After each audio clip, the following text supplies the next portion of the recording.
Hey guys, it's me again, Tatiana, here in Paris.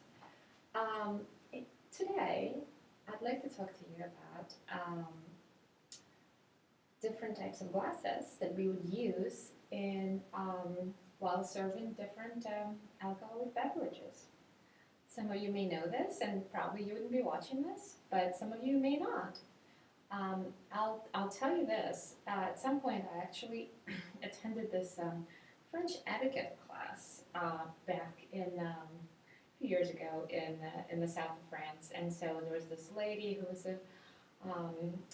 she invited people to her very aristocratic looking home, and she was showing which glasses go with what and which silverware goes with what and how all of this came to be.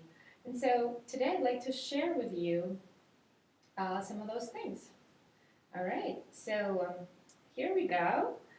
Um, I will first probably show you these two. And so here's maybe this doesn't look as clean as it should be.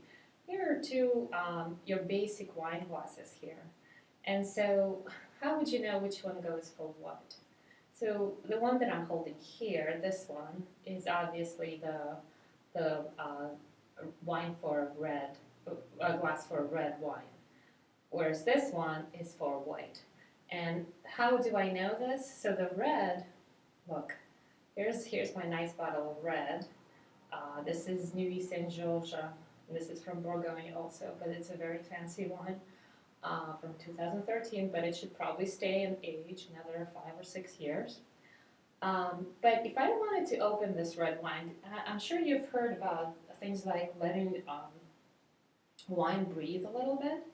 All right, so this is the type of wine that you would let breathe. Once you open it, you want the aromas to go out of the bottle and kind of permeate and mix with the air of the room, but also that air is going to get inside the bottle, and you'll be tasting sort of like oxygenated wine. So that's why you would need a glass like this one, which is open here. So some of them are even more open on the top. And so you don't want to close in the flavor, you would want it to be opening up. And then it goes kind of, it's fluted on the bottom, so if there's any sediment, it would just be sitting down here. As opposed to a glass that you would use for a white wine, which you could see, it kind of closes this way.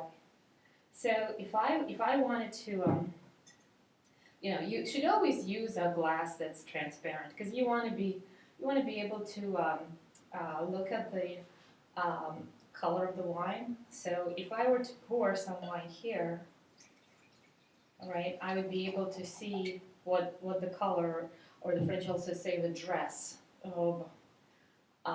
So this way I could see whether it's more on the yellow side, or it's more on or it's very very pale in its color. And then for the reds, it's super important because you want it to be a good mature wine.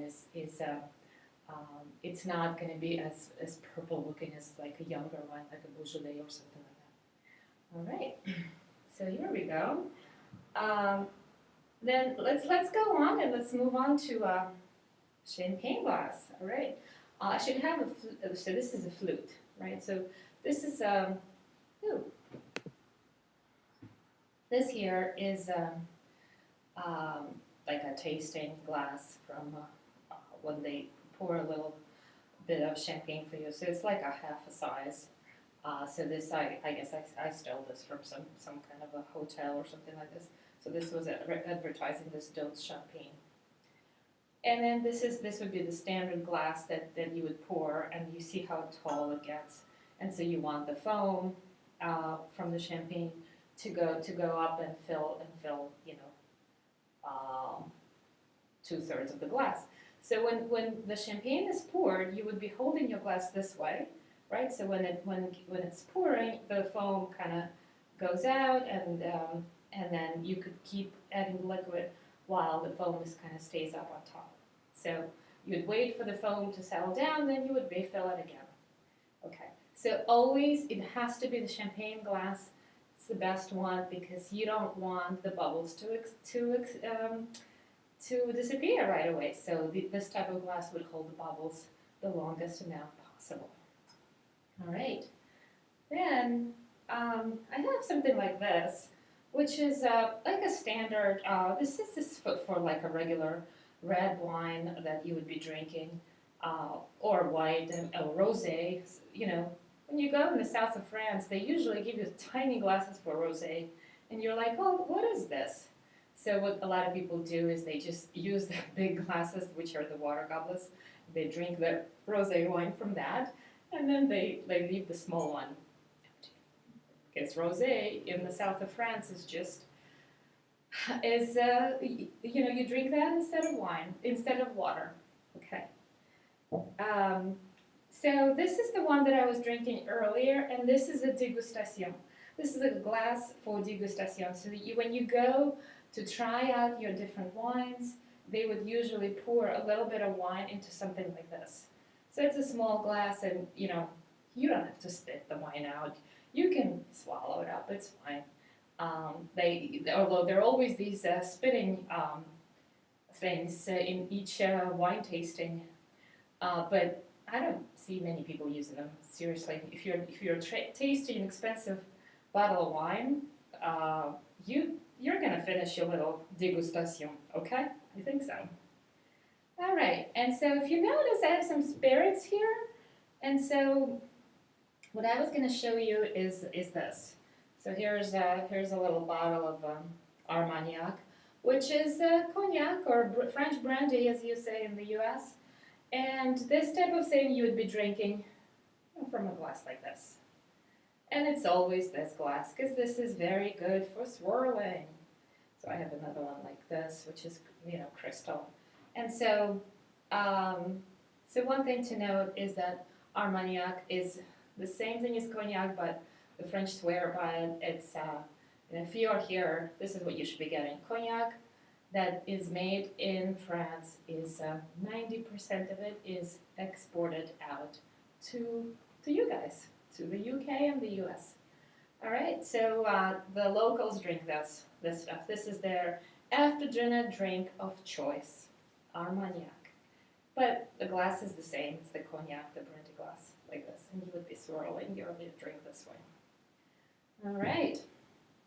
And then I have these two guys here, but I'll show you, of course. So this is your little, I don't know, some kind of a vodka, Polish vodka that I got at work with some tasting it, and I still haven't had a chance to open it. Although I guess I should be, but anyway, this is your shot glass. Here it is. And so, this is for the die-hard Russians, the Russian vodka you drink in a shot glass, okay? And then the after-dinner liqueur, you would be pouring into an elegant glass like this. We have Calvados here. We have all of these orange liqueurs, Grand Marnier, and very, very nice stuff. But this here is a nice little bottle that my family actually makes their own whiskey at home in Brooklyn. So this is our homemade Old Mill Basin single malt whiskey. And I'm not advertising it, but I'm just saying it's out there. So I have this at home, and this would be you could pour this. You could drink it from the brandy glass, but I think it's a lot more elegant when it's in a glass like this as an after dinner. All right, and that's all I have for you today. Hopefully you found this information useful. Please subscribe to my channel and let me know if you want to hear more things like this. All right, bye.